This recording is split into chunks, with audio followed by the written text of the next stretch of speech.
All right, it having reached the hour of 5:30, I am calling the November 9th, 2021 Modesto City Council meeting to order and ask the city clerk to call the roll. Councilmember Canoyer? Here. Councilmember Wright? Here. Councilmember Escutia-Brayton? Here. Councilmember Madrigal? Councilmember Ricky? Here. Councilmember Zalaki? Here. Mayor Zwallen? Here. I just was going to make one comment, just noticing now, we've been doing this now, I have for several months, but I'm watching 7 screens plus in person. So I appreciate your patience and all the assistance from staff to help us accommodate everyone for our meetings.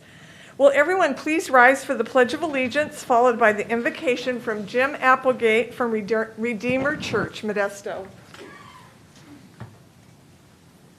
I pledge allegiance to the flag of the United States of America and to the republic for which it stands, one nation, under God, indivisible, with liberty and justice for all.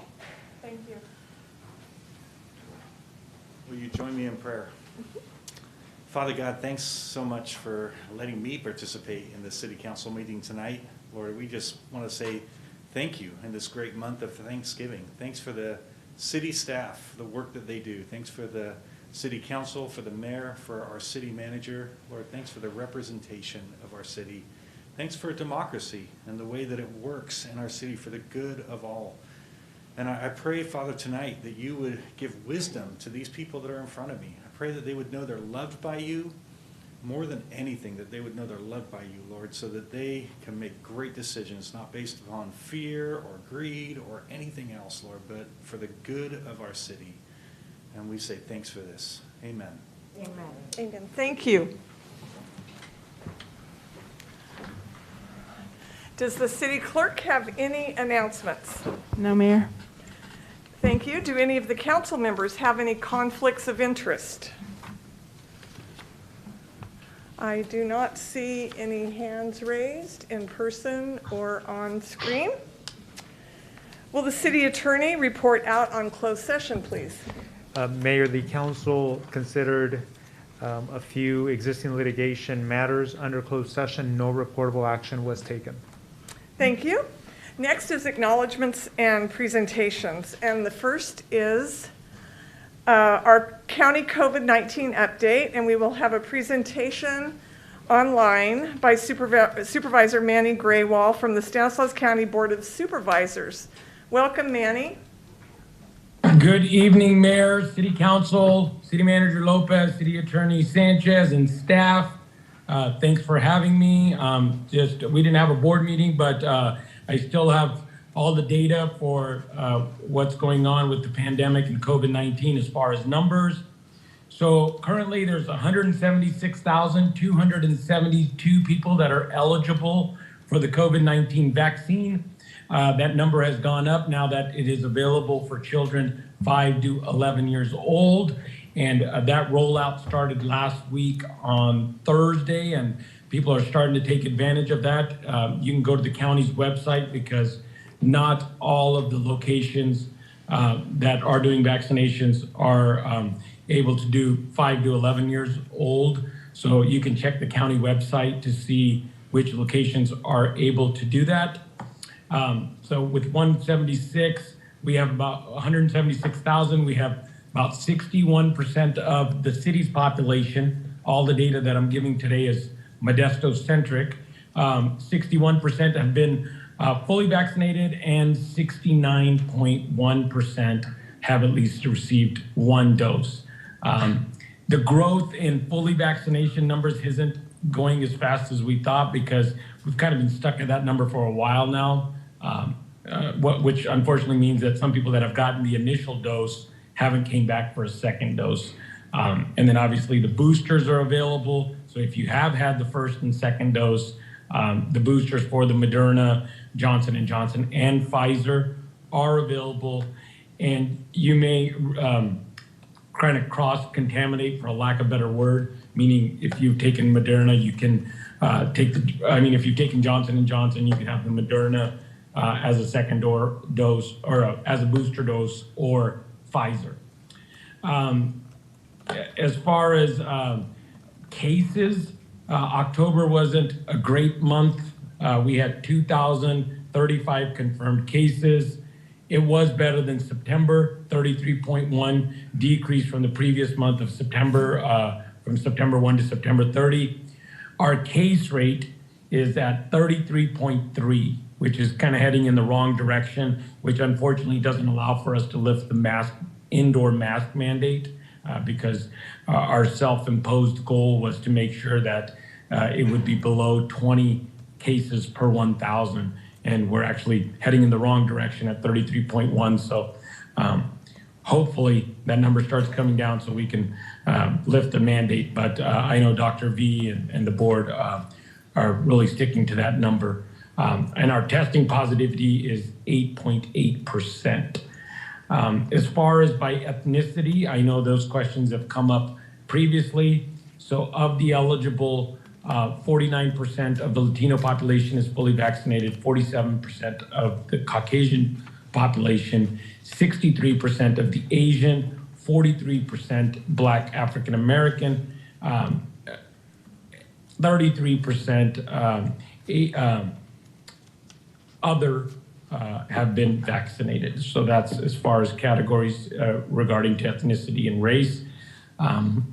And so that's the COVID update. The number of vaccine hesitancy still is around 14%, meaning we can try to entice as much as possible, but there's about 14% of the respondents on another survey we just recently conducted countywide and citywide, and there's about a 14% hesitancy rate. So that's the COVID update for this week, and hopefully our numbers get better. 33.3 is obviously not heading in the right direction. Booster shots, children between 5 and 11, those are all available. So hopefully the public and your constituents will take advantage of that. So I appreciate the opportunity. If there's any questions. All right, thank you very much for that report, Supervisor Graywall. Any questions from council members? All right, any? Someone say something. No? Questions from the public or comments? I don't see any cards related to that. So any comments from council members? All right, thank you so much, Supervisor Graywall, and enjoy your evening. Thank you so much. Have a great meeting, and thank you to all the veterans with Veterans Day coming up this Thursday. So appreciate it. Appreciate the opportunity. Have a great meeting. All right, thank you. We will move on to item 2, presentation of 2021 Innovations in Code Administration Award from the International Code Council for the City of Modesto's Plan Check With Us program. And I'd like to welcome Susan Dowdy, is that correct, from the International Code Council, who will be making the presentation. Welcome. Thank you. Good evening, everyone. My name is Susan Dowdy with the International Code Council, and I have come from Southern California, where we have our Western Regional Office in Brea, to present this very prestigious award to the City of Modesto and their building department and neighborhood preservation unit. Need to get that right. This award in innovation in code administration is for their Plan Check With Us program. And this is a big deal. It is a big deal because this program was recognized by building officials and fire officials from across the country. This is an award that is presented to one jurisdiction in the U.S., and actually it could be globally, a global competition. This award has been awarded since 2017. This is the first time that it's been presented to a jurisdiction in California. So this is definitely a big deal. The City of Modesto is on the map with the International Code Council. The award was announced at our annual conference in Pittsburgh in September. And we wanted to make the presentation to you in person to make sure that the proper recognition was given. And what this Plan Check With Us program does is it brings together all of the city departments and the designers so that they can see real time what is being considered for their project. Their project is being reviewed by all the applicable departments, and they can see it as it's happening. And the building official, Oscar Diaz, demonstrated it to me today, and it's fantastic.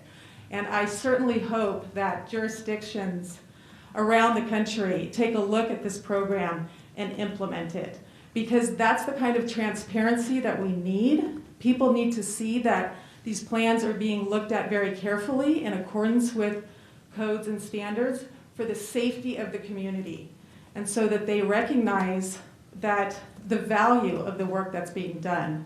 And so I really want to commend the department and the City of Modesto for being out in front with the Plan Check With Us program. And just like, I had a script, but I went off script. So I will go ahead and read the script provided by the International Code Council. On behalf of the 64,000 members of the International Code Council and the Code Council's Government Relations Department, I am pleased to award the Innovation in Code Administration Award to the City of Modesto Building Safety and Neighborhood Preservation Unit's Plan Check With Us program. The City of Modesto's Plan Check With Us has capitalized on the electronic plan review process in an innovative manner by opening up the Blue Beam review process to the project's designers and contractors. As review notations are added to the drawings by the various departments, project representatives can interface with staff in real time to immediately begin addressing conflicts, errors, and omissions. This is very important because time is money, as we all know. Project issues that require collaborative solutions between city departments can immediately include information and preferences and possibilities from project representatives that inform the approval process. Modesto has found that this level of transparency during plan review showcases the city's professionalism and integrity, which in turn creates open collaboration and trust between project stakeholders. Congratulations to you, your team, and the City of Modesto's Plan Check With Us program for being selected as the recipient of the 2021 Innovation in Code Administration Award. All right, thank you. And I have this plaque to present, and I think we're going to take a picture together. Okay, great. What? All right, so we will all come down from the dais. Thank you so much. Thank you very much.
Excellent.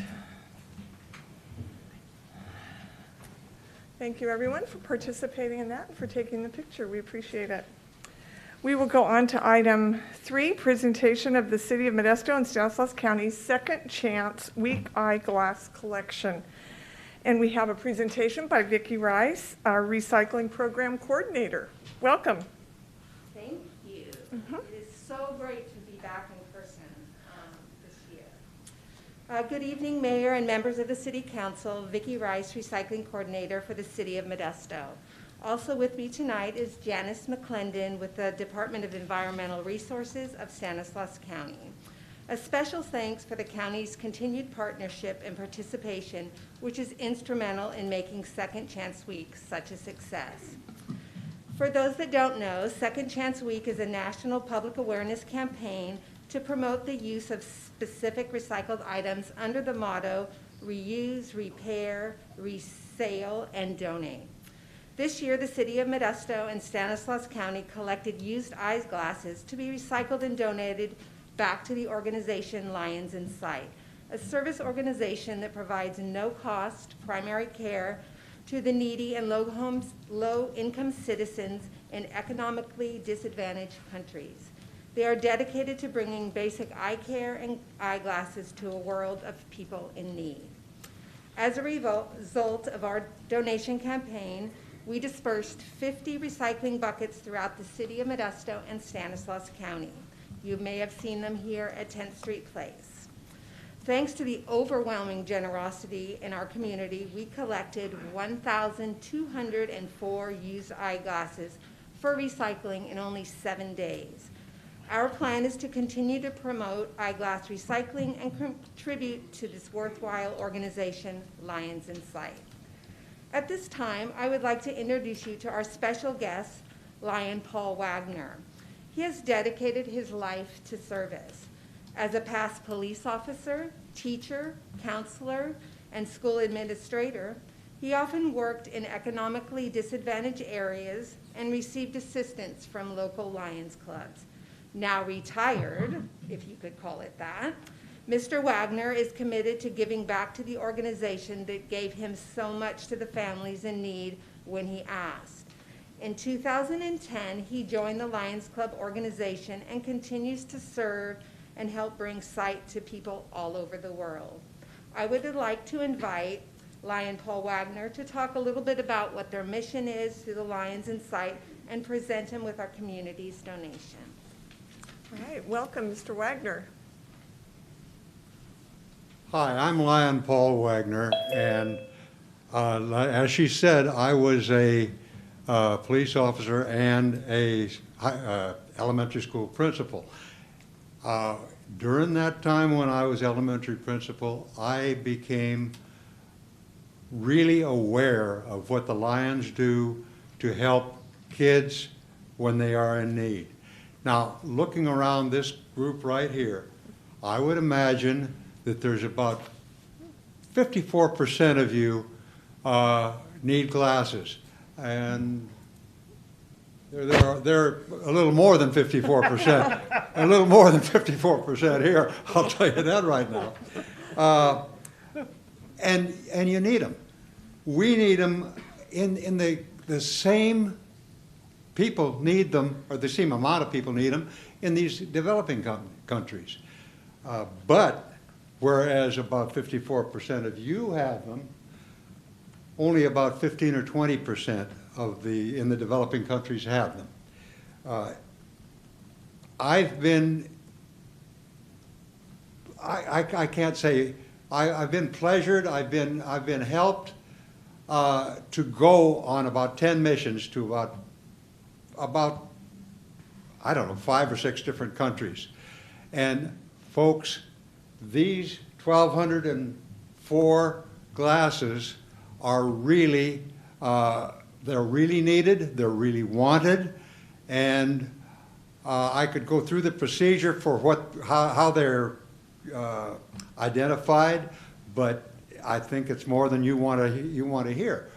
But basically, the prisons will fit them and give them their prescriptions.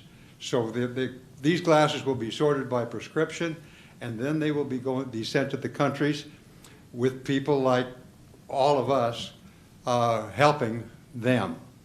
We just recently, we have warehouses in various places, but we just recently sent 90,000 pair to the Philippines. Philippines need them just like we need them. I just want to say thank you to the people who did the job. I want to be thankful for the people who support the job. And these glasses will be put to very, very good use in many, many places. And thank you very, very much. Thank you very much. We appreciate you being here.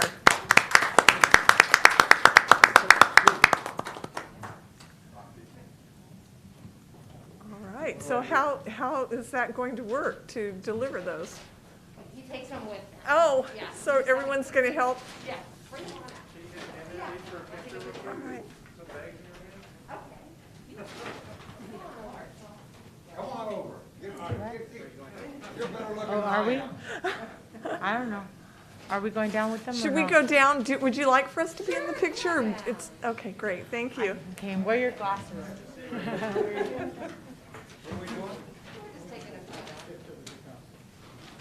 I'm supposed to be here? Yes, you are. You're the number one guy. You notice I have the glasses on the front of the bag.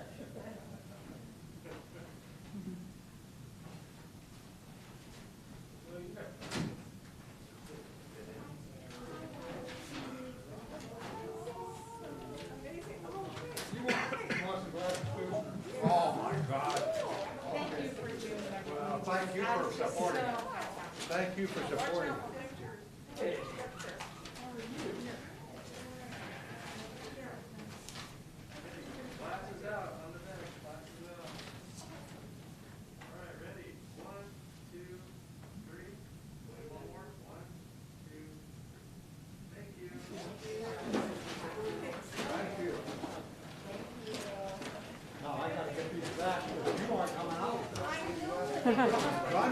You ought to go on a mission. Well, then you would, you know what to do.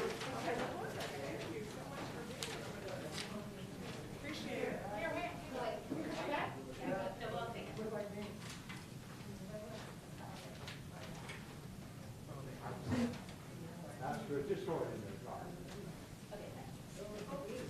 Thank you folks for supporting.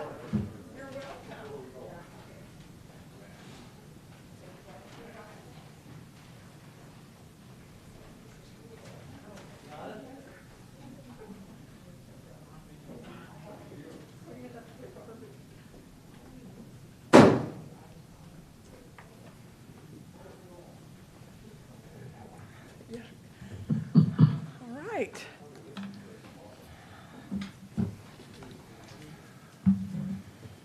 That was beautiful. Thank you so much. So next we will go on to our public comment period. If anyone wishes to speak on an item under public comment, this is for items not on the council agenda, and each person has 3 minutes to speak. And I have three people in person. We'll begin with Sharon Froba. Welcome.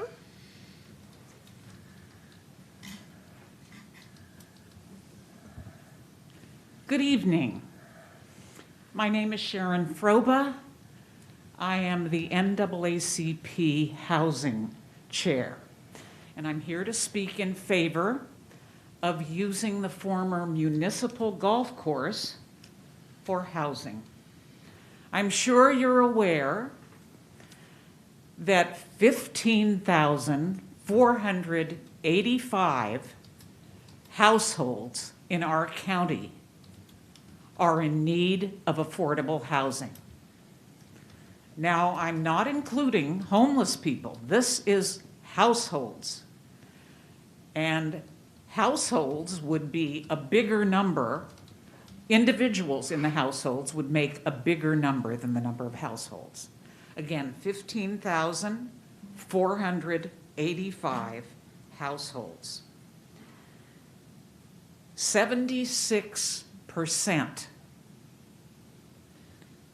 are paying over half their income for rent and utilities. They are one catastrophe away from homelessness. We can't ignore their needs. Using the municipal golf course, land for low-income affordable housing would be a blessing for so many struggling families. To do otherwise would be an affront to our citizens. Thank you. Thank you for your remarks. Next, David Froba.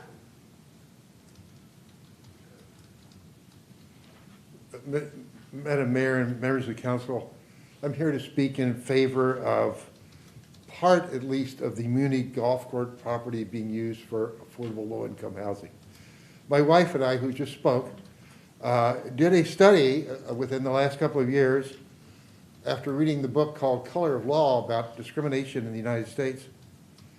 And we determined to find out how that played out in the city of Modesto. And the result of our studies are that approximately half of the city of Modesto, or the Modesto area, was covered with racially restrictive covenants, one of which I will read you. Restriction as to the race of occupants. No part of said real property shall ever be used or occupied by any time by any person or persons not of the white or Caucasian race, or by any Mexican, Filipino, or Hindu, provided that domestic servants in the employ of occupants of portions of said property shall not themselves be deemed occupants of said property with meaning thereof. We worked with Dr. Jose Diaz-Garayua at Cal State, Stanislaus, and he created an interactive map on a web page, and I'm going to give you the link to that together with a copy of this restriction. All of this, of course, went out down the great credit of our country by 1968.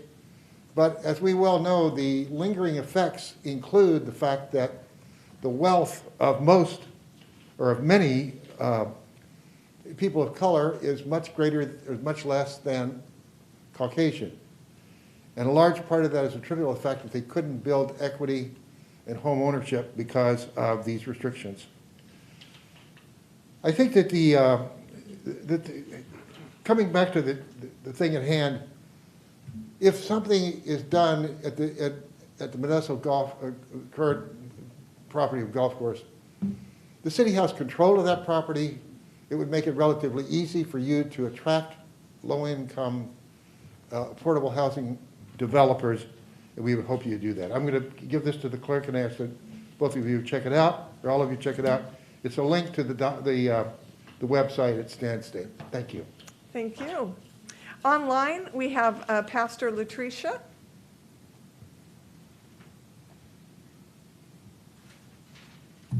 Thank you.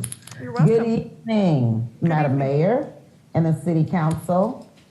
I am a proud resident. I'm a staff pastor at Victory and Praise Church, as well as a community organizer with Faith in the Valley.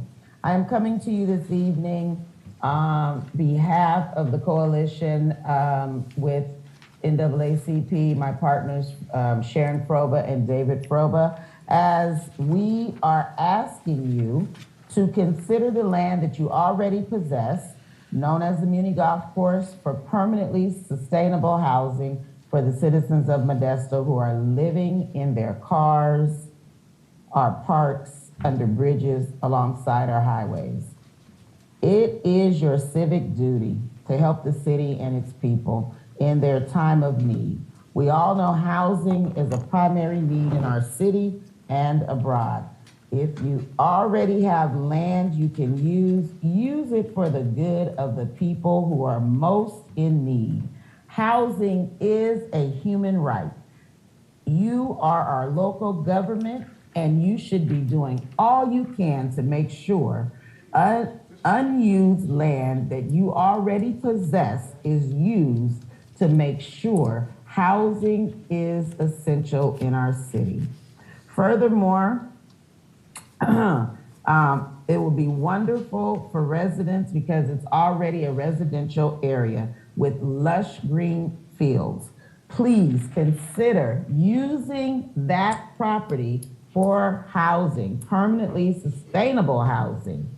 I'm going to leave you this evening with a word from my faith tradition, which is Christianity, found in Proverbs 29 and verse 7. From the New Living Translation, it reads, "The righteous care about justice for the poor, but the wicked have no such concern." I consider the City Council to be righteous. Please consider using what you already possess to build housing for your people. Blessings this evening, and thank you for allowing me to express. You're welcome. Thank you for your remarks. Next in person, we have Stephen Cullen. Welcome. Oh, I'm not as eloquent as the last speaker. I'm Stephen Cullen, and I wanted to talk about the golf course that's owned by the city, and I'm just gathering information, but the model is Lindsay, California, after the big freeze, where the government stepped in and built housing, and now the citizens of Lindsay own most of their housing, so it's a great program, and they still look great. I would like to live there. And every Friday they have a farmer's market and a band, and it's just a fun thing to go to. So I'm gathering that information, but honestly, another subject is the Roush Road needs some attention by the city. It's owned by the city. I've been there because I've been working on having people's rent paid and utilities paid, and so I've seen some very substandard housing that would scare you. And there's also no sidewalks in the city-owned property. Anyway, it's appalling. It's a different world. Anyway. So I will gather the information on Lindsay, California, and bring it back. But we always used to go from Visalia to Lindsay just to go to the farmer's market on Friday and have potato enchiladas made by the man on an oil drum. But anyway, thank you. You're welcome. Thank you for your remarks. All right, online, I see Darlene Ruiz. Hi, can you hear me? Yes, we can. Good evening, Mayor and City Council. My name is Darlene Ruiz. My son is Trevor Seaver.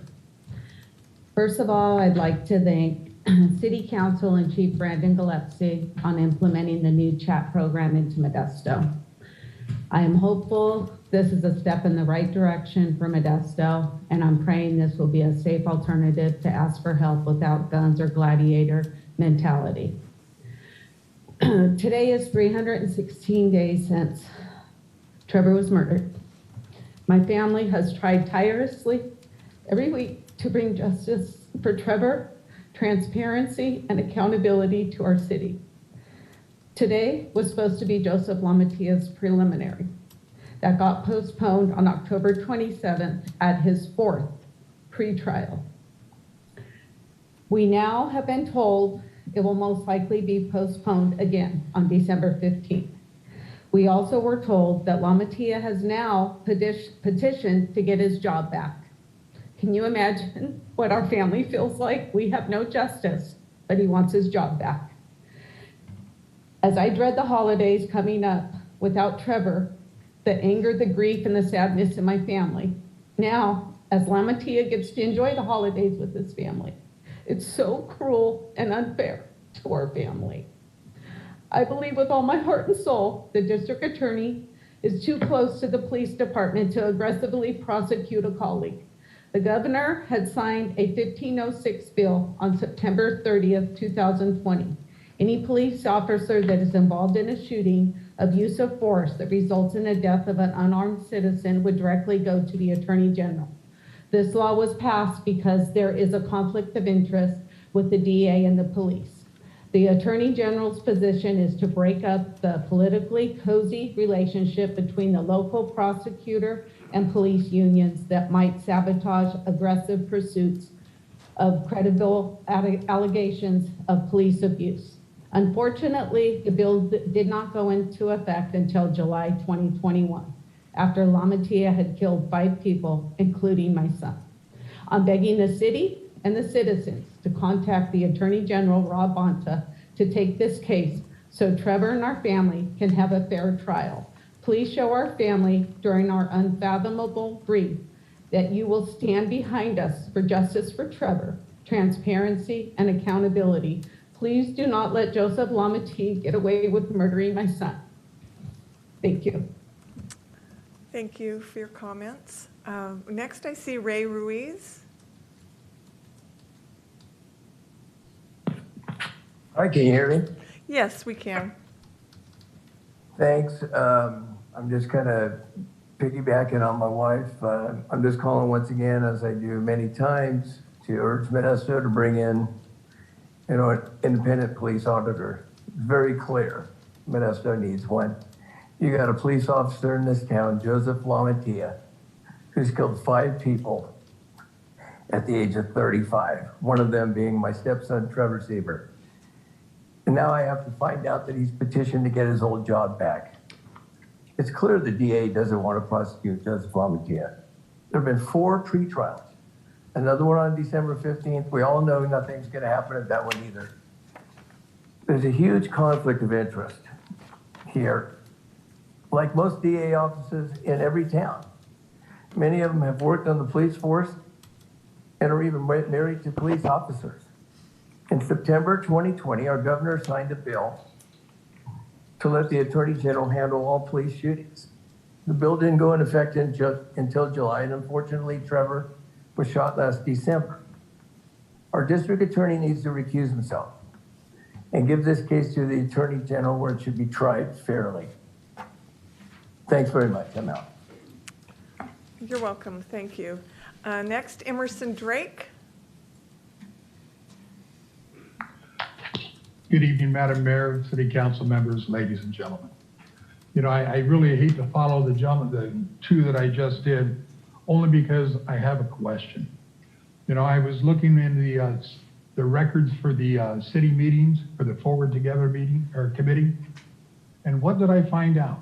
There's none scheduled at this point, except there's one that's not even listed, and that's going to be tomorrow. The subcommittee for the policy and procedures is going to meet on Wednesdays, my understanding, but you can't find it anywhere. But yet we're supposed to trust your openness and transparency to let us know what's going on. Now, you're going to say that it's not a meeting the public can attend, but why hold it in secret? I ask you, and you don't have an answer. I have other things to require out of curiosity, the consent items. What we do on a regular basis is amazing. On the agenda, it says that they forward a list or the information to the council members for study. You also forward the emails. But you don't mention that you take someone from the city or from the city manager's office, and like a little bee, he goes from person to person to person. Well, of course, we're not forming a consensus. We're not pushing people in a particular direction. Oh, no, we wouldn't do that. We're trustworthy and honest. And if you look at the consent items tonight, there's 9. Throw out the one about the minutes from the last meeting. 8 items. Not a single one was vested by anybody that was elected. Not a single one. It's all, who's running the show down there? The staff? On that topic, let's talk about Beard Brook Park. Are we selling it? Are we exchanging it? Why are we doing anything? Has the public been asked about this? There's nothing but silence. You ask people, I don't know. You ask somebody else, I don't know. Why are there no answers to this? It's just like the American Rescue money. You were asking, the city manager was asking public, what's an avenue for people to apply for that money? They were told I'd get back to you. Well, the city manager's office told me, we voted on it sometime about in May of last year, and you could just look it up yourself. That's making things public? I don't believe so. Last but not least for this evening, we have a list of public record requests. It's on the city's website, it's through the clerk's office. But they're not all listed there. It's hard for people to believe, but there are public record requests that are hidden from the public. I don't want to call them secret, that's a little bit much, but they're not listed there. But you go ahead and you pass out information to people that we don't know about. And we have to be concerned. Because you know why? What's the comment that we always hear from the city council? To avoid discussion, let's just vote. Ladies and gentlemen, thank you very much for your time. You're welcome. All right. I do not see any other comments from the public, and I don't see anyone online in person or online. Is that correct? All right. So we will move on. Will the city clerk please read the consent items? Yes, Mayor. Item 4, consider approving the minutes from the November 2nd, 2021 council meeting. Item 5, consider approving the recommended budget adjustments to fiscal year 2021-22 annual operating and capital improvement programs budgets. Item 6, consider approving the First Amendment to the sole source agreement with Benavate Incorporated, doing business as Neighborly Software, to increase the agreement amount by $121,791 from $34,300 for a new total amount of $156,091 to facilitate the city's housing and community development grant management and project portfolios, establishing a 3-year agreement with the option for 2 one-year service extensions, and amending the fiscal year 2021-22 operating budget by $58,000. Item 7, consider awarding a community development block grant, public services grant in the amount not to exceed $100,000 plus $10,000 activity delivery cost to Bay Valley Foundation Incorporated for information technology training program. Item 8. Item 8, consider approving First Amendments to the legal services agreement for Rivera, Hewitt, Paul, LLP, and Angelo Kilday and Kilduff in the amount of $100,000 each for a total agreement amounts not to exceed $145,000 each for the continued representation in police litigation matters. Item 9, consider amending the annual commercial cannabis permit fee to decrease the amount by $3,008 from $21,740 to $18,732 annually, used to pay for the ongoing administration and monitoring of approved businesses, and amending the commercial cannabis application fee to simplify the application process for commercial cannabis businesses. The Phase 1 fee and Phase 2 deposit fees will be merged into a single non-refundable flat fee of $6,380. Item 10, consider accepting the monthly investment report for the August 2021. Item 11, consider approving the inclusion of commercial, industrial, and agriculture properties with the city's jurisdiction in the Golden State Finance Authority program, and authorizing the GSFA through the Y-Green Commercial PACE to offer its program and levy assessments within the City of Modesto for property assessed clean energy program for only commercial properties. Item 12, consider approving a purchase and sale agreement for the combined amount of $550,000 to acquire 2 real properties located at 416 North Jefferson Street and 121 Elm Street, $20,000 in related closing costs, and amending the fiscal year 2021-22 capital improvement program budget in the amount of $570,000. Move to approve all consent items. Second. All right, I have a motion and a second. Will the city clerk please do the roll call? Councilmember Knoyer? Aye. Councilmember Wright? Aye. Councilmember Escutia-Brayton? Aye. Councilmember Madrigal? Aye. Councilmember Ricky? Aye. Councilmember Zalaki? Aye. Mayor Zwollen? Aye. Carries unanimously. Thank you very much. Do any of the council members have any comments and reports? Councilmember Wright? Yeah, I want to comment our Public Works staff on the award they received today. You guys do a great job. I always tell my constituents in our district we have a good city staff. You're there to take care of any issues that come up, and just my hats off to the fine work that this city does. All right, thank you. Vice Mayor Escutia-Brayton. Thank you, Mayor. I as well would like to commend the Public Works team for a job well done in that position. goes to show just the professionalism and just the quality team that we have here in Modesto. Also, I would like to bring attention and acknowledgement of this Thursday being Veterans Day.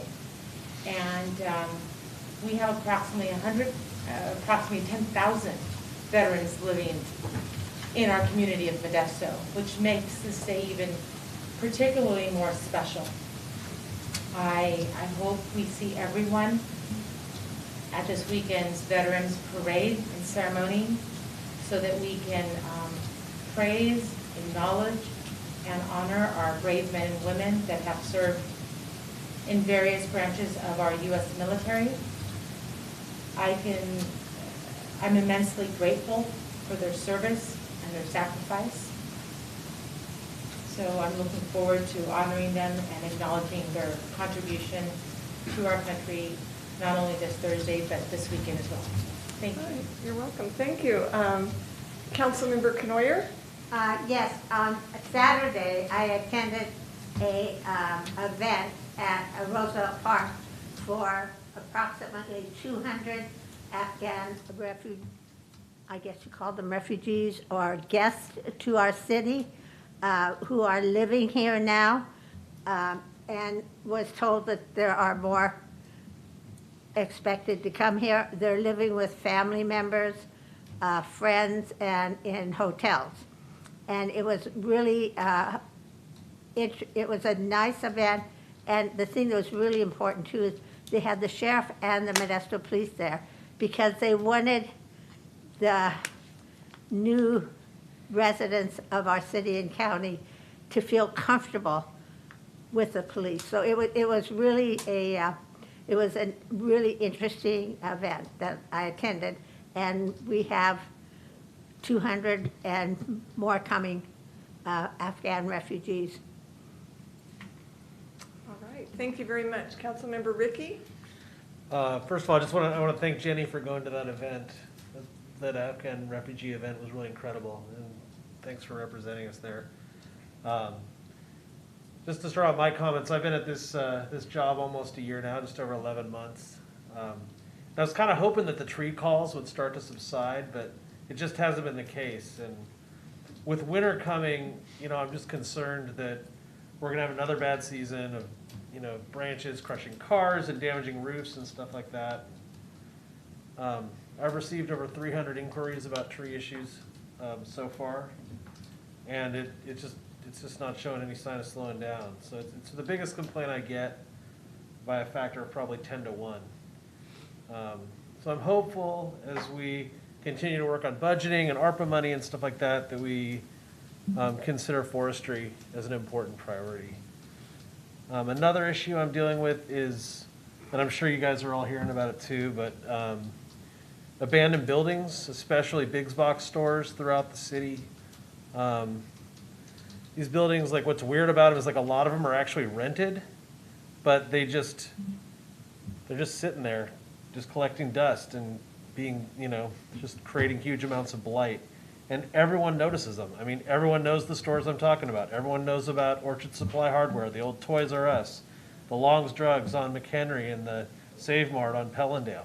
And these are just blighted properties that sometimes the owners are making money on, but they just look abandoned and they're just decaying. So I'm hopeful that we can, as a group, come up with an ordinance that might at least encourage these owners to at least make them look a little more presentable for our community. Thanks, Mayor. You're welcome. Next, I see Councilmember Madrigal. Thank you, Madam Mayor. Real quick, just following up on the consent agenda item number 9 regarding the cannabis application fees and whatnot that we just approved on consent. It brought to mind the annual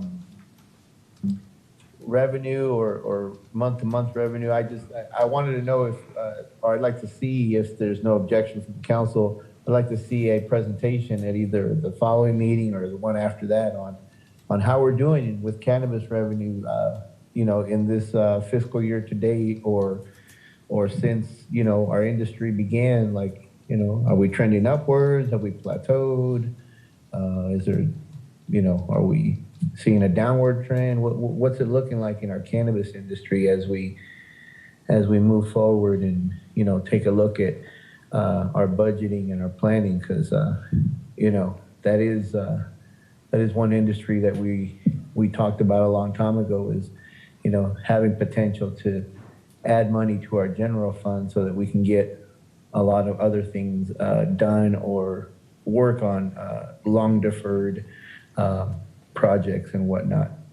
So, I mean, assuming if there's no objection from my colleagues, I'd like to see a presentation in the next meeting or in the next or in the meeting after that, or real soon, please.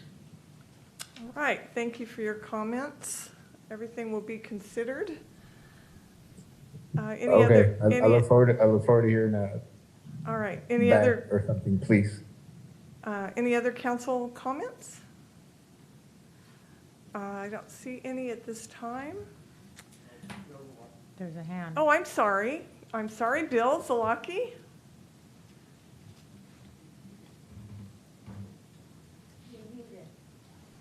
Get the thing unmuted so you can hear me. I wanted to bring up a letter I received through the Stanislaus Regional Transit Authority Board. I'm one of the new members on the new board, as is Ginny. I don't think this has been brought up.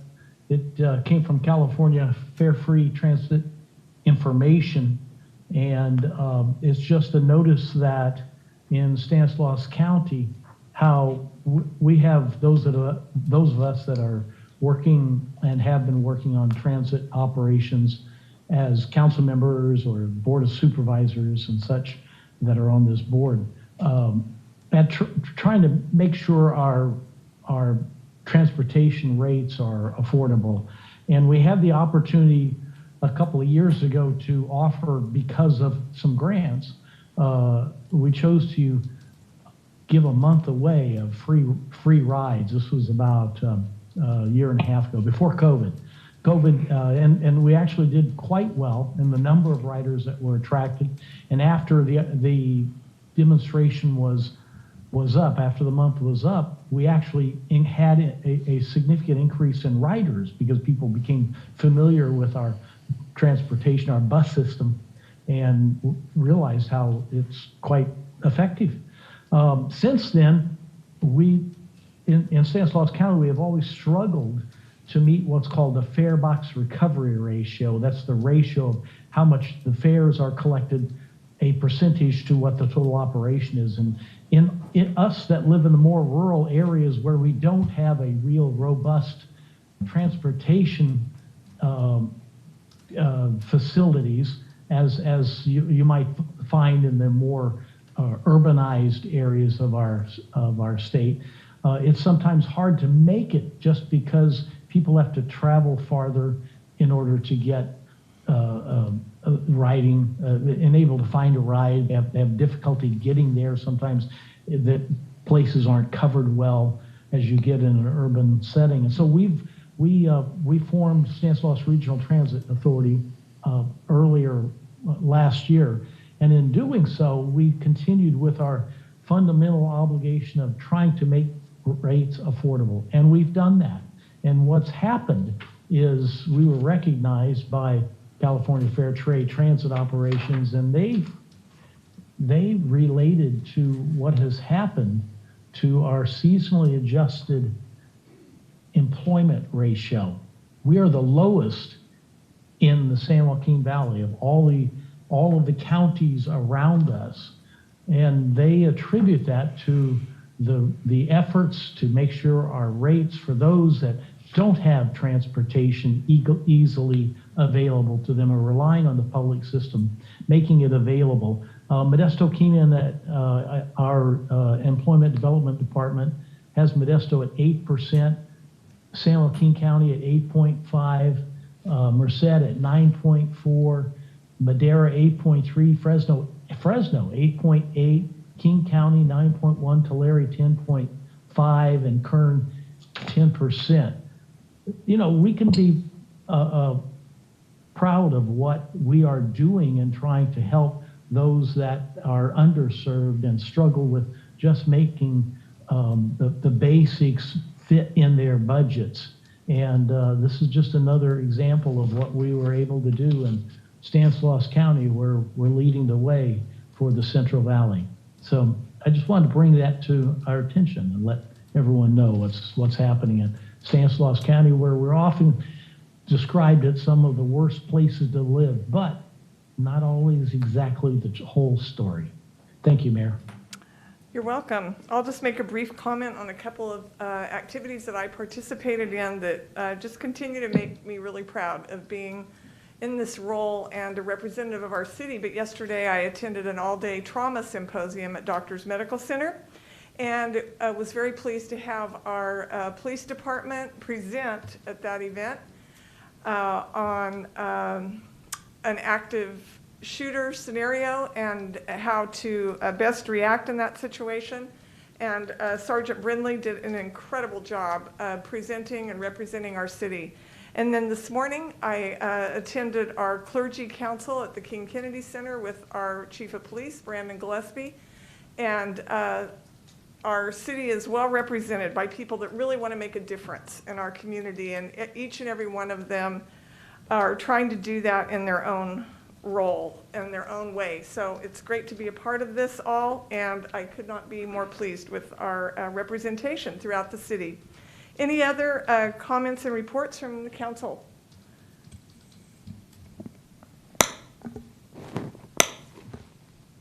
I don't see any online or in person. So we will move on to city manager comments and reports.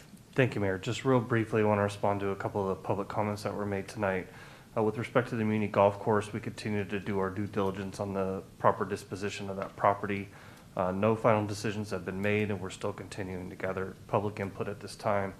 And with respect to Forward Together, the next meeting of the full committee is Monday at 5:30.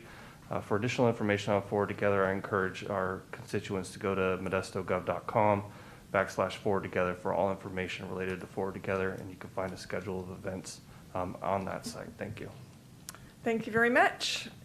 Next is on the agenda is hearings. Item 13, hearing to consider an ordinance amending sections 5-5.103, 5-5.108, 5-5.109, 5-5.118 of Title 5, Chapter 5 of the Modesto Municipal Code relating to solid waste collection, and adding Title 5, Chapter 11 to reflect the new mandatory organic waste disposal reduction ordinance as required under State Senate Bill 1383. And welcome Karen Neat for this presentation. Thank you. Good evening, Mayor and members of the City Council. Karen Neep, your Integrated Waste Manager in the Public Works Department. Tonight, we're here to hold a public hearing and to give you a brief update on SB 1383 and our proposed municipal code changes that we are going to make. As we've talked in the past, SB 1383 is one of the most significant pieces of legislation that has come out in California in the environmental world since 1989, when we had AB 939. 1989 required all California jurisdictions to divert 50% of their waste to the landfills. That piece of legislation is still in effect today, and we still do have to meet it, and I'm proud to say the City of Modesto has been meeting it since then. AB 341 came along in 2012, requiring all commercial businesses to recycle, commercial businesses and multifamily. In 2014, AB 1826 was passed, requiring the next step, which was organics recycling for most businesses and multifamily units. And now we're at SB 1383, passed in 2016. The regulations were finalized in 2020, and they become effective January 1st, 2022. Well, what is SB 1383? SB 1383 has a goal to remove climate pollutants and create climate change and air quality improvement. That's the whole basis for this. But it also mandates a 2025 statewide target to reduce organic waste from being landfilled by 75% and to increase edible food recovery by 20%. The significance of SB 1383, was that the regulations were passed so late that in order for jurisdictions across the state to implement this new law, there was going to be extra time potentially needed. So SB 619 was proposed and signed into law in September. And basically what this does is it gives jurisdictions a little bit of a stay on penalties that could be placed upon them if they don't have everything fully implemented by January 1.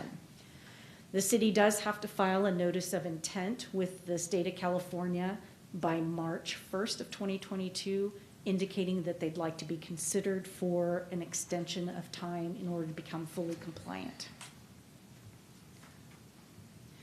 There are 5 main components of SB 1383. Basically, the number one is to provide organics collections and composting to all residents, businesses, and multifamily in Modesto.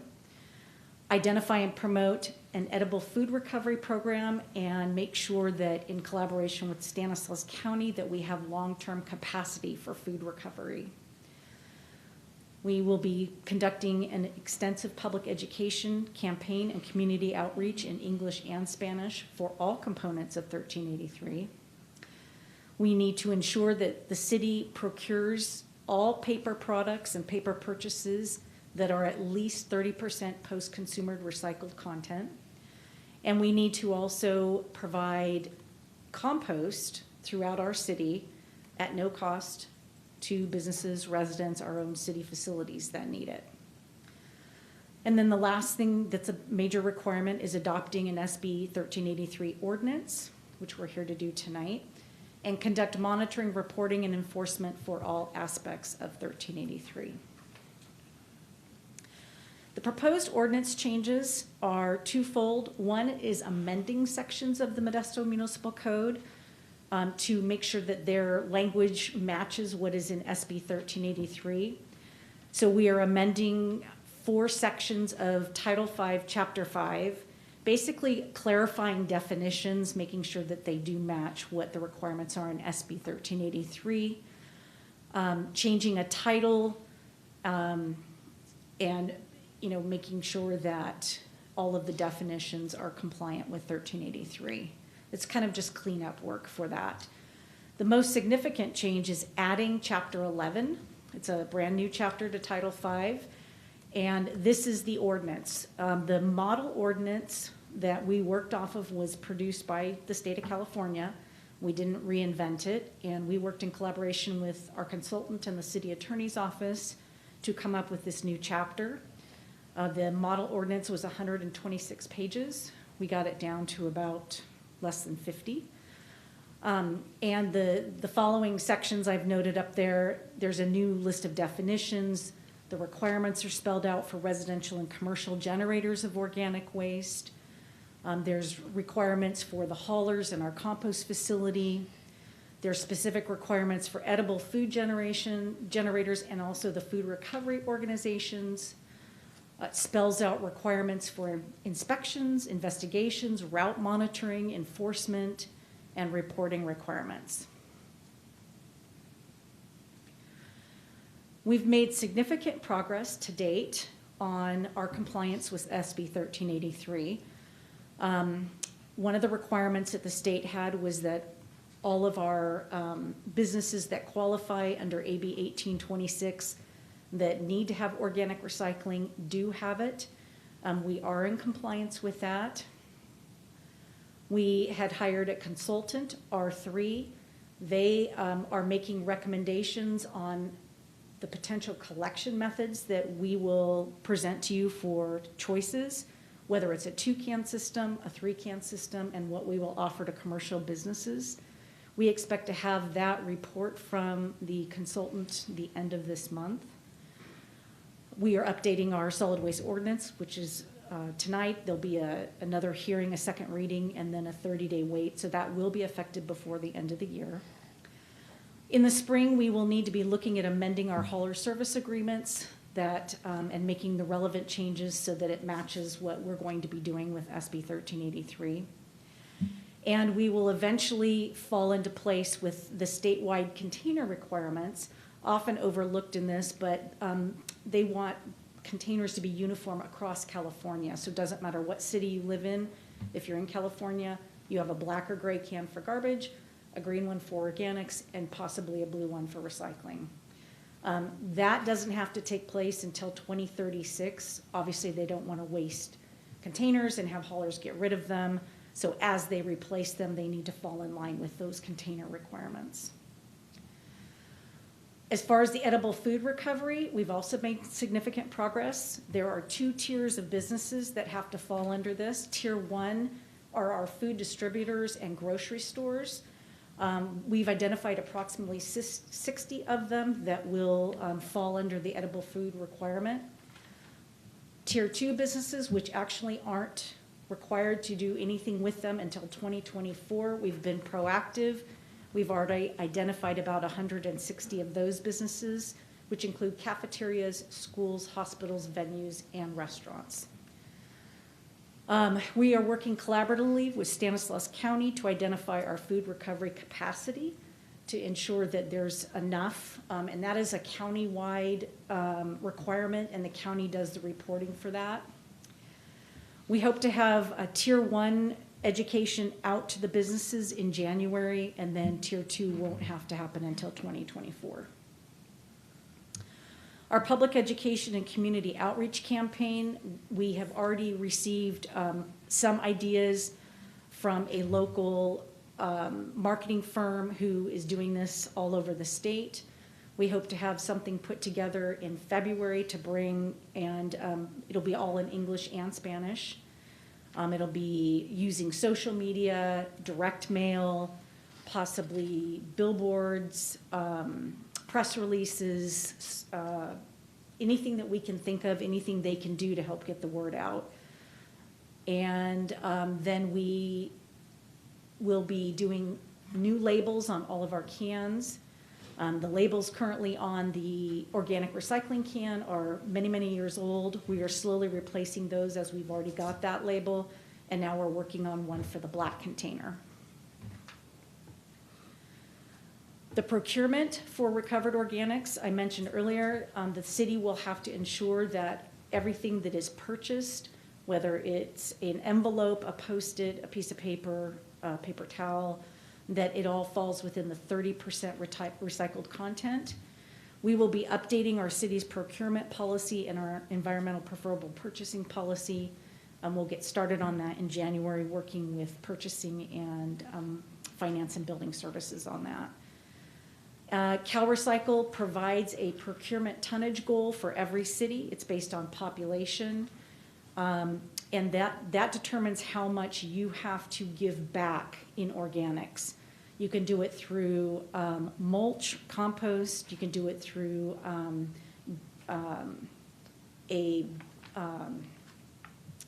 just lost it. Not a biogas, but there's 2 other methods. Anyhow, I'm sorry, I forgot what the other 2 were, but we're focused on the compost because we have it, we already make it, so for us that's easy. But we do have to provide 17,216 tons of compost to the community, use for in our own city projects and things of that nature. For Central Valley, that should not be a problem.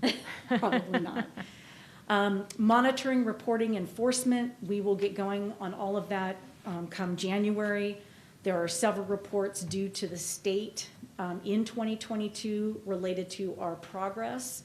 The first one being April 1st of 2022. There'll be another report in October, and then annually thereafter, the reports will be due August 1st. We have a very robust enforcement program already. We will just be modifying that a little bit because we'll now have to inspect food organizations as well. And we will coordinate it with our haulers for the route reviews that are required. Those have to be done annually. Many routes have to be reviewed randomly. So those will all start to take place and formulate in the spring. Our next steps, October, R3 provided what we call a gap analysis, and basically they looked at all the components of 1383, looked at what the city currently had in place, and let us know where the gaps were and what we would need to fill in. The end of this month, we are hoping to receive a compost facility assessment. That will include what they see as the deficiencies that are exist with our compost facility currently, what needs to be done in order for it to fully meet the requirements of 1383, and possible options and costs that the council can consider in order to make that achievable. And then also the end of this month, we hope to receive the collection service and program recommendations, along with cost assessments and what potential rate changes may need to occur. Whether we stick with a 2-can, we go with a 3-can, or some other option. With that concludes my update and the ordinance presentation. I'd be happy to answer any questions. All right, questions from council members? Council member Ricky? Do you have any information on how this stuff is going to impact rates? We're still waiting for that information from our consultant. Like I said, that information should be back to us by the end of this month, and then will be reviewed, and that will be brought back to council. Awesome, thank you. All right, Councilmember Madrigal. 3 questions regarding Blue Can, regarding God, I lost my train of thought, sorry. The Blue Can and the schools, and I can't remember the other one. If you could answer the first 2. Specifically, what's your question, council member, on the? Well,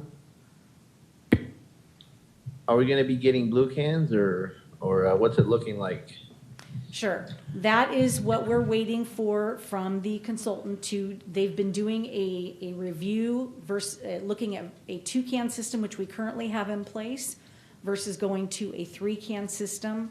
What would the cost difference be? How would it affect the rates? And what would be more feasible and meet the goal with the least amount of impact to the city?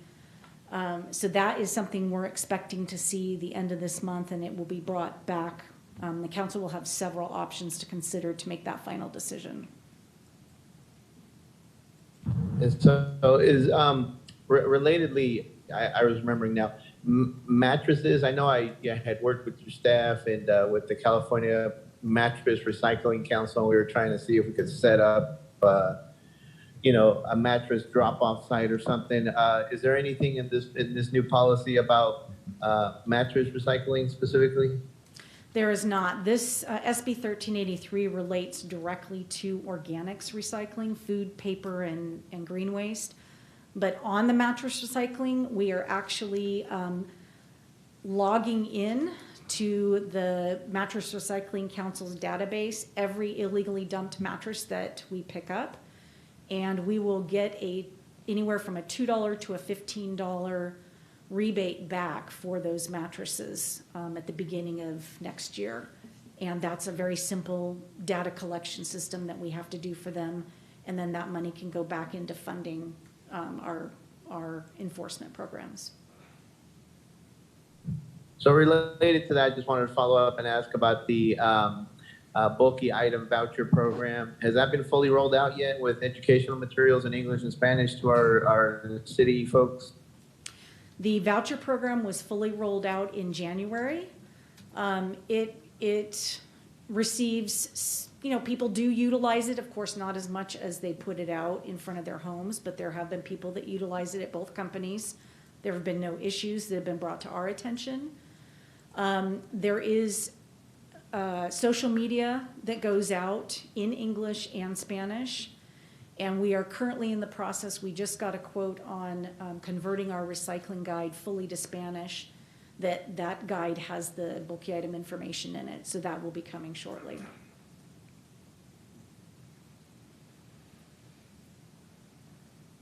I can't remember my third question, so that was my third category. So that's it for now. Thanks. You're welcome. Thank you. Councilmember Zalaki? Thank you, Mayor. A question on 3 cans. Is there a truck that is currently being utilized that can take 3 cans in one run?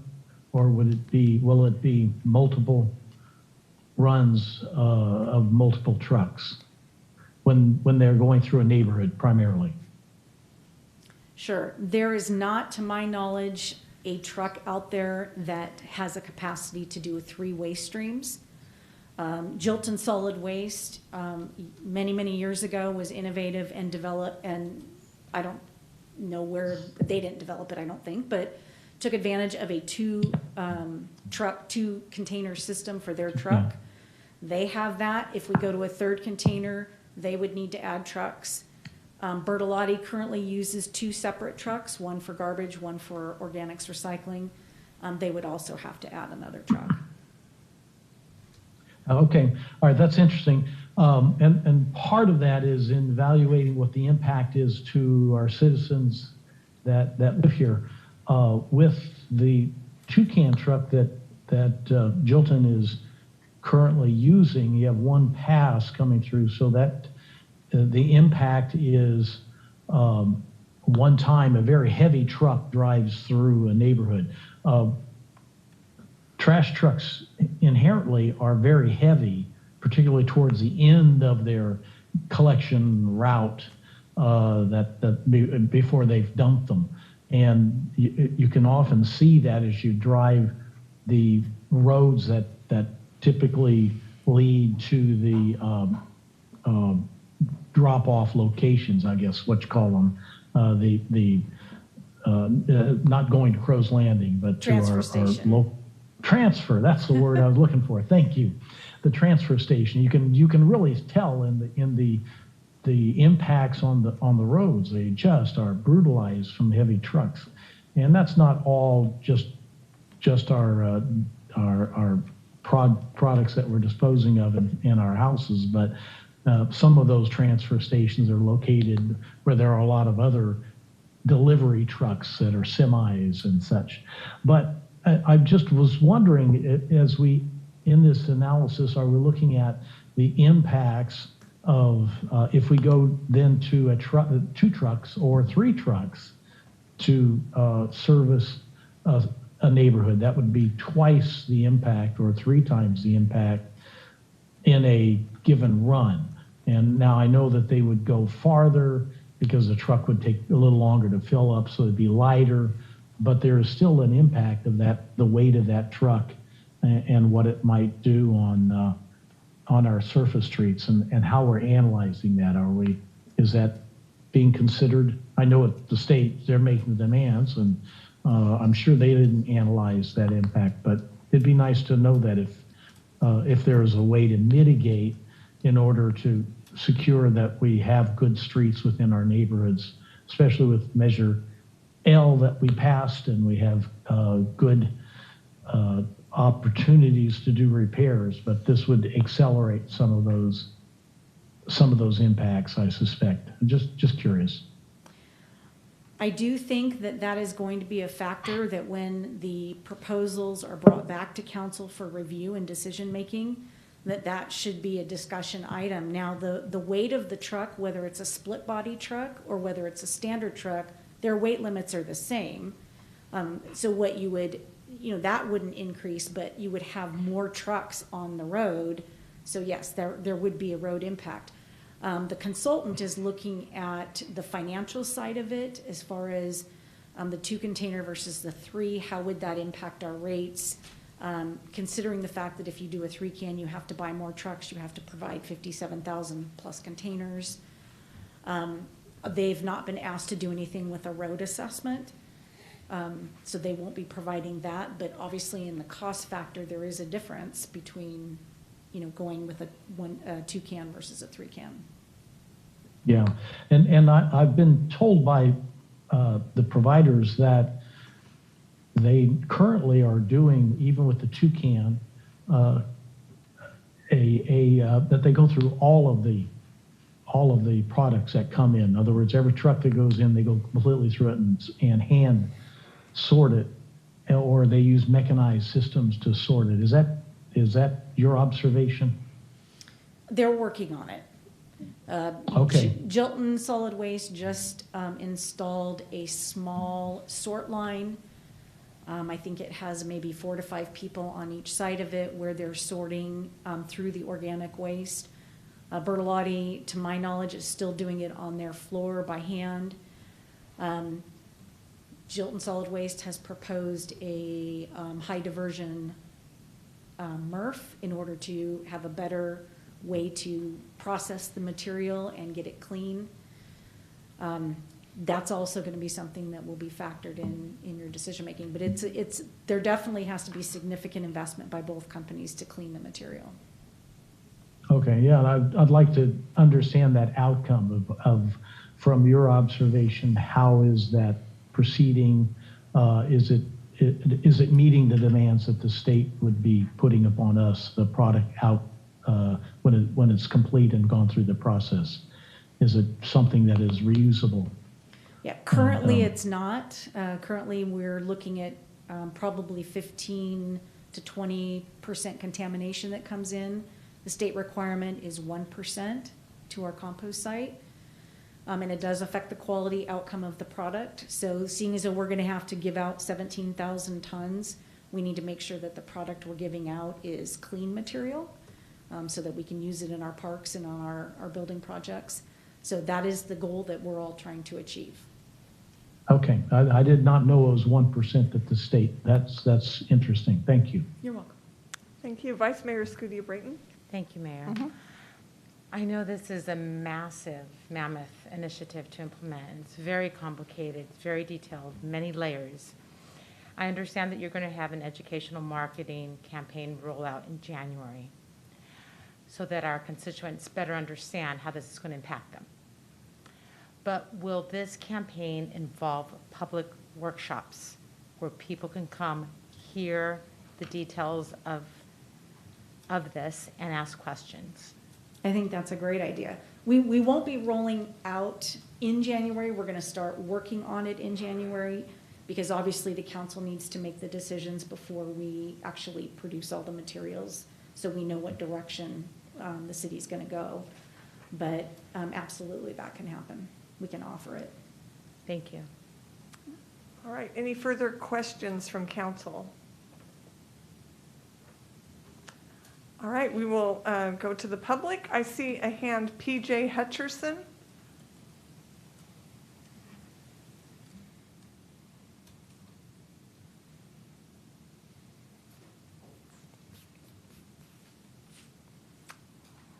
Are you there?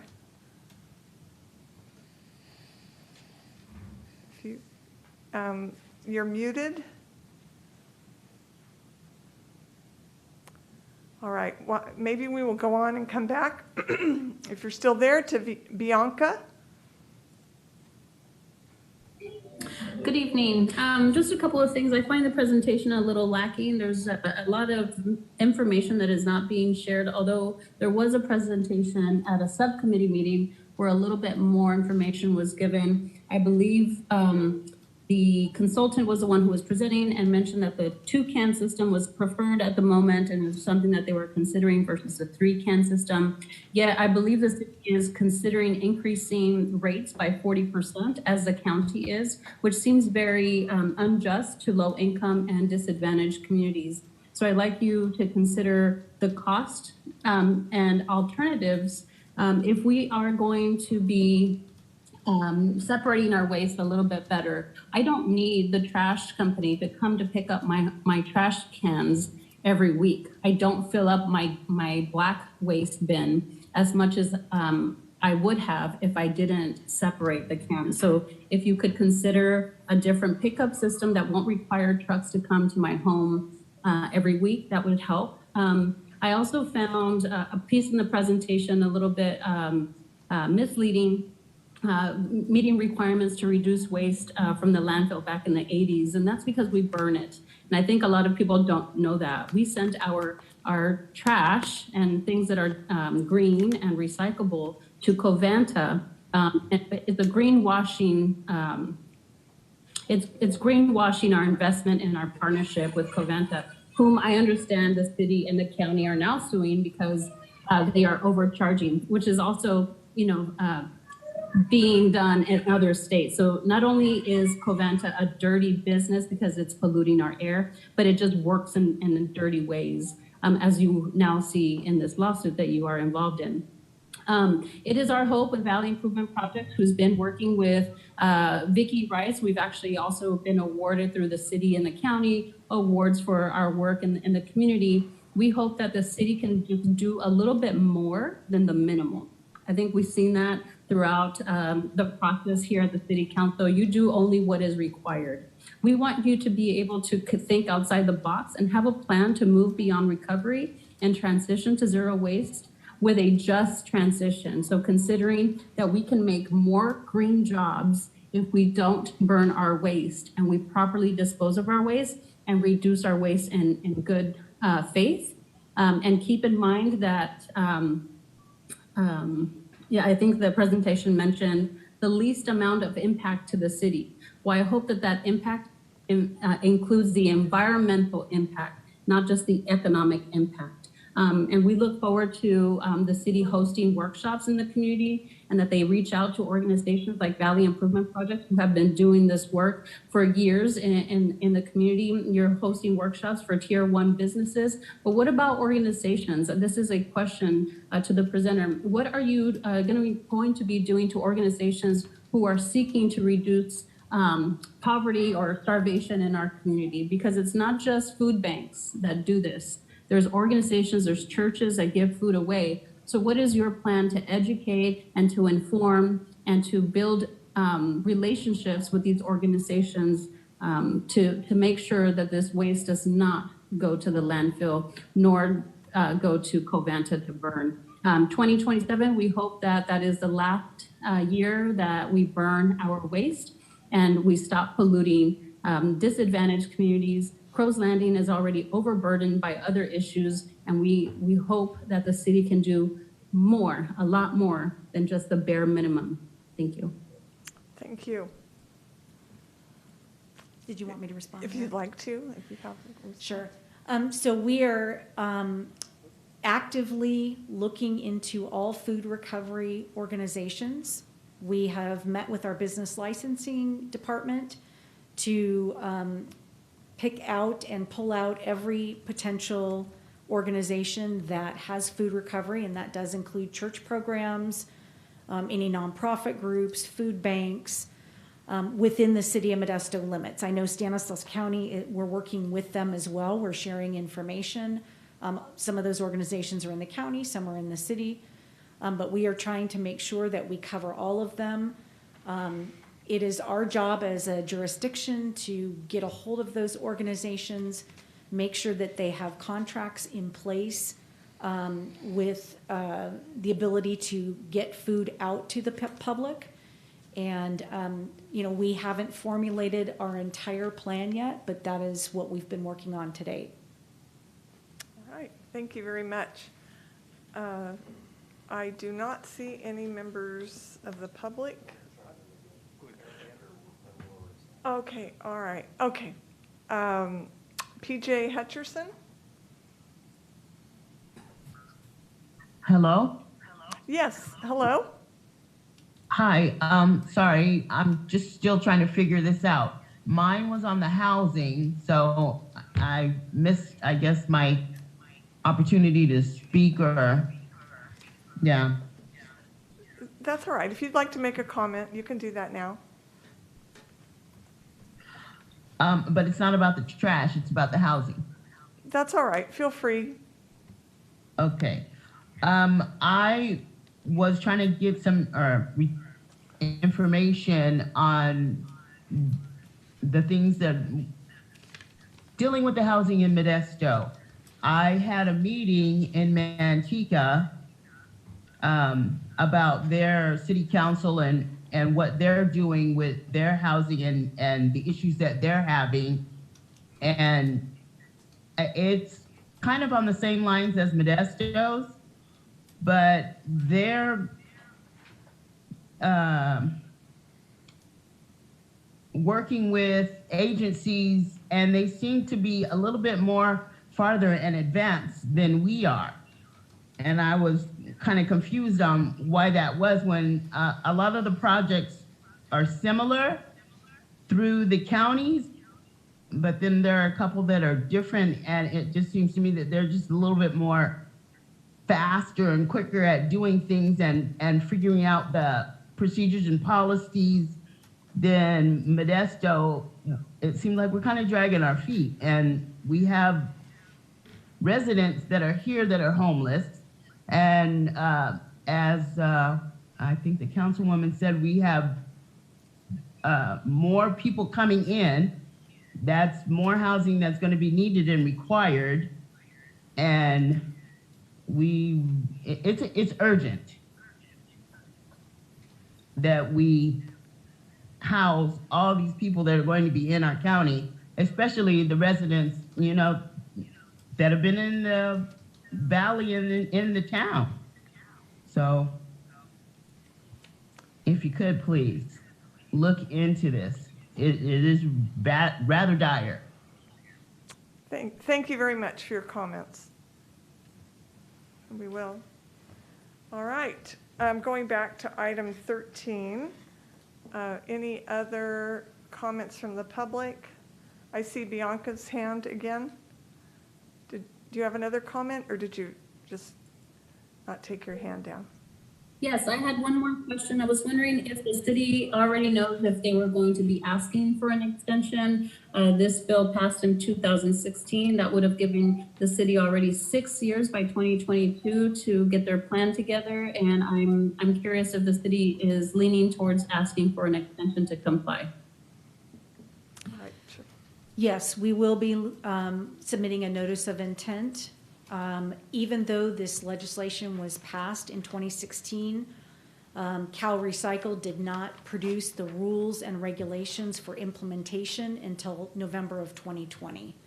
So we have been working on the things that we could work on over the last year, but we will be submitting a notice of intent to just ensure that, and these notices of intents are not just approved unless you have met the ordinance, you've been in compliance with 341, you've been in compliance with 1826, and you are making significant progress towards being in compliance with 1383, which we believe we are.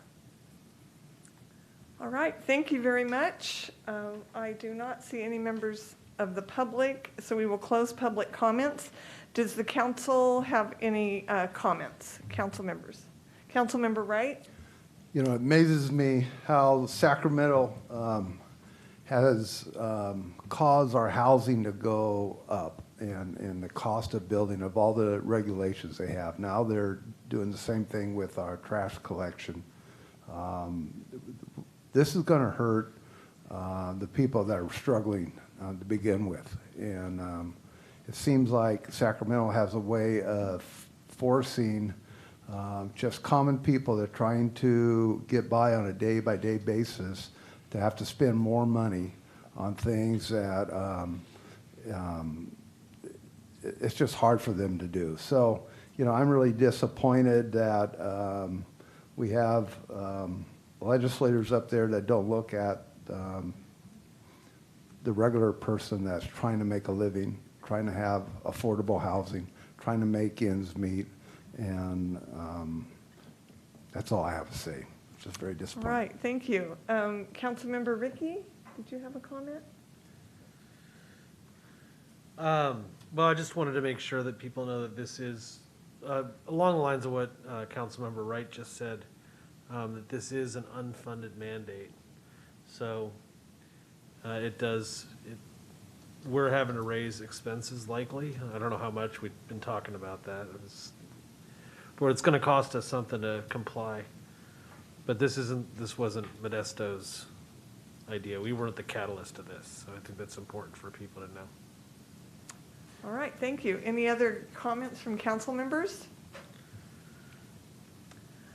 Seeing none, do I have I will reread it. This is a motion to introduce and waiving the first reading of an ordinance, amending sections 5-5.103, 5-5.108, 5.5-109, 5-5.118 of Title V, Chapter 5 of the Modesto Municipal Code relating to solid waste collection and adding Title V, Chapter 11 to reflect the new mandatory organic waste disposal reduction ordinance as required under State Senate Bill 1383. Do I have a motion?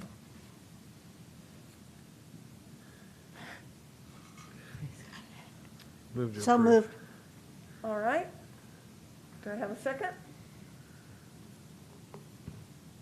Sure, I'll second that. Okay, second from, motion from Take one for the team. Councilmember Canoyer, second from Vice Mayor Escudia Brayton, and would the city clerk do the roll call, please? Councilmember Canoyer? Aye. Councilmember Wright? Aye. Councilmember Escudia Brayton? Aye. Councilmember Madrigal? Aye. Councilmember Ricky? Aye. Councilmember Zalaki? Aye. Mayor Zwollen? Aye, so it carries unanimously, and thank you so very much for all of your work, your presentation, and for your efforts. I truly appreciate you and all that you've done. Thank you. You're very welcome. Are there any matters too late for the agenda?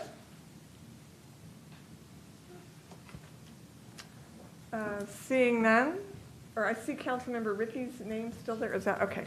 All right. So seeing none, I am calling this meeting of the City Council to be adjourned.